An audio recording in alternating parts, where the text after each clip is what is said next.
আসসালামু আলাইকুম, welcome back to my channel Shaira's kitchen and blog. আজকের পর্বে আমি আপনাদেরকে তৈরি করে দেখাবো বিফ কালাভুনা। যেই কোনো ওকেশনে এই বিফ কালাভুনাটি আপনারা তৈরি করতে পারেন। আজকে এই কালাভুনা তৈরিতে আমি এমন কোনো মশলা ব্যবহার করব না যেটি হাতের কাছে থাকে না। খরচে কীভাবে পারফেক্ট কালাভুনা তৈরি করা যায় সেটি আজকে দেখাবো। স্বল্প সময়ের মধ্যে চট্টগ্রাম অঞ্চলের এক্স্যাক্ট কালাভুনা রেসিপিটি আজকে আপনাদেরকে তৈরি করে দেখাবো। আশা করছি রেসিপিটি আপনারা উপভোগ করবেন। কালাভুনা তৈরির জন্য আমি তেল গরম করে নিয়েছি। এর মধ্যে 400 গ্রামের মতো পেঁয়াজ কুচি দিয়ে দিব, সামান্য পরিমাণ লবণ দিয়ে দিব যাতে পেঁয়াজগুলো সফট হয়ে যায়। পেঁয়াজের বেরেস্তা তৈরি করে নিব। আমার বেরেস্তা তৈরি হয়ে গেছে। একটি পাত্রে আমি 2 কেজির মতো গরুর মাংস কেটে ধুয়ে নিয়েছি। মাংসগুলো আমি একটু বড় বড় সাইজের করে কেটেছি। মাংস হাড় চর্বি সহ নিতে চেষ্টা করবেন, তাতে কালাভুনার টেস্টটা অসাধারণ হয়। দিয়ে দিব 1 চা চামচ হলুদের গুঁড়া, 1 চা চামচ লাল মরিচের গুঁড়া, 1 চা চামচ রসুন বাটা, 1 চা চামচ মাংসের মশলার গুঁড়া, হাফ চা চামচ আদা পাউডার, স্বাদ মতো লবণ।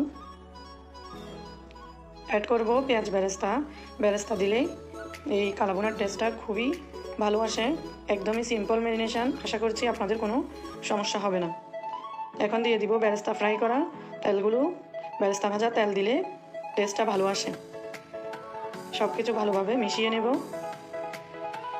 সব মশলা ভালোভাবে মিক্স করে আপনারা ম্যারিনেট করেও রাখতে পারেন, আবার সরাসরি রান্নাও করে নিতে পারেন। আমি 20 মিনিটের মতো ম্যারিনেট করে রাখবো। মিনিট পর আমি হাঁড়িটি চুলায় বসিয়ে দিয়েছি।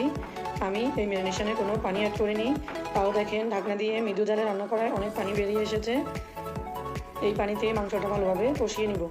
দিয়ে দিব কয়েকটা কাঁচামরিচ, হালকা একটু ফালি করে কয়েকটা কাঁচামরিচ দিয়ে দিলাম, 3টা তেজপাতা দিয়ে দিলাম। ভালোভাবে কষিয়ে নিব।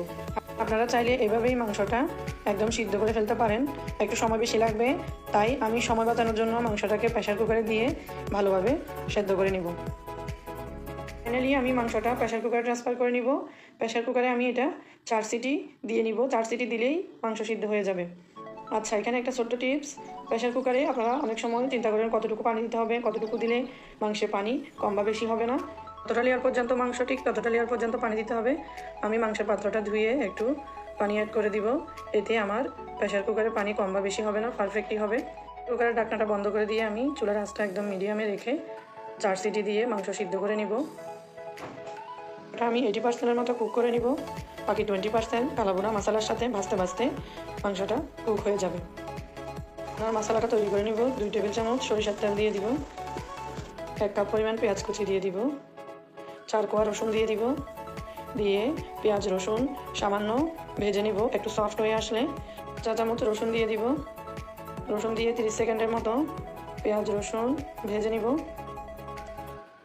1 চামচ ধনিয়ার গুঁড়া দিয়ে দিব, হাফ চা চামচ জিরার গুঁড়া দিয়ে দিব, হাফ চা চামচ লাল মরিচের গুঁড়া।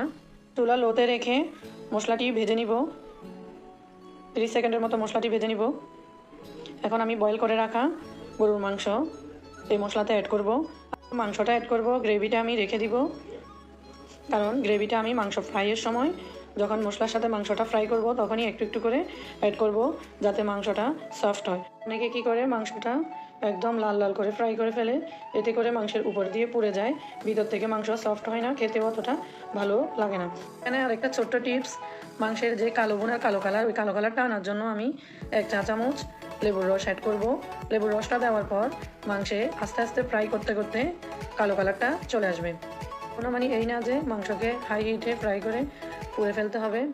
এখন আমি 1 চা চামচ গরম মশলার গুঁড়া অ্যাড করব। এই গরম মশলাটি আমি বাসায় তৈরি করেছি, সকল ধরনের গরম মশলা উপাদান দিয়ে। এখানে আমি 8 রকমের মশলা ইউজ করেছি। গরম মশলা তৈরির আরেকটি ভিডিও নিয়ে আমি পরবর্তী এপিসোডে আসব। এই গরম মশলার গুঁড়াটি আমি আগেও দিতে পারতাম, দিলে মশলার যে ফ্লেভারটা ওটা 50% কমে যেত, তাই আমি এখন অ্যাড করেছি। গ্রেভিটা একটু একটু করে অ্যাড করব আর কষাতে থাকবো। এভাবে কষাতে কষাতে কালাভুনার কালো কালারটা ধীরে ধীরে চলে আসবে। এই কাজটা করতে একটু সময় লাগবে। এই রান্নায় এই কাজটা করতেই একটু সময় নিয়ে করতে হবে। আপনারাও ধৈর্য সহকারে এইভাবে একই প্রসেসে যদি তৈরি করেন কালাভুনা, তাহলে চট্টগ্রামের ঐতিহ্যবাহী কালাভুনার টেস্টই আপনারা পাবেন। দেখুন আমার মাংসের কালারটা একটু একটু করে চেঞ্জ হয়ে আসতেছে। চট্টগ্রাম অঞ্চলে এই কালাভুনাটি খুবই ফেমাস। বিয়ে বাড়ি যে কোনো অনুষ্ঠানে এই কালাভুনা না হলে চট্টগ্রাম অঞ্চলের মানুষের চলেই না। আপনারা এভাবে বাসায় তৈরি করে দেখবেন কেমন হয়েছে, কমেন্ট করে জানাবেন। আমার ভিডিওটি ভালো লাগলে আমার চ্যানেলটি সাবস্ক্রাইব করুন।